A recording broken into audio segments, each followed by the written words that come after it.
நண்பா, நம்ம இப்போ எதை பற்றி பேச போகிறோம்னா 15 வயசு சிறுவன் வந்துட்டு ஸ்கேம் பண்ணிட்டான், அதை பண்ணிட்டான், இதை பண்ணிட்டான்னு காந்தியடியெல்லாம் இருக்கிற நம்ம எல்லாருமே வந்துட்டு அந்த பையனை வந்துட்டு குறை சொல்கிறோம்.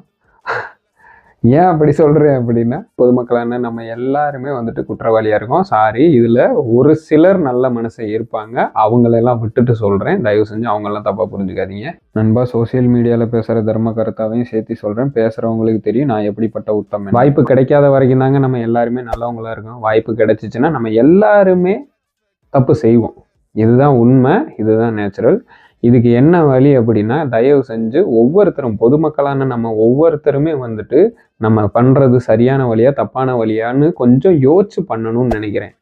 இது நான் ஃபீல் பண்ணேன், நம்ம இப்படி தான் போய்கிட்டு இருக்கோம் அப்படின்னு. அதனால் இப்போ மாற்றிக்கணும்னு நினச்சேன். நான் வந்துட்டு வெளிப்படையாக சொல்கிறேன், தயவு செஞ்சு புரிஞ்சுங்க. நீங்கன்னு இல்லை, நானும் என்னையும் சேர்த்து தான் சொல்கிறேன். நானும் அப்படி தான் போய்கிட்டு இருக்கேன். தயவு செஞ்சு புரிஞ்சுக்க மக்களே.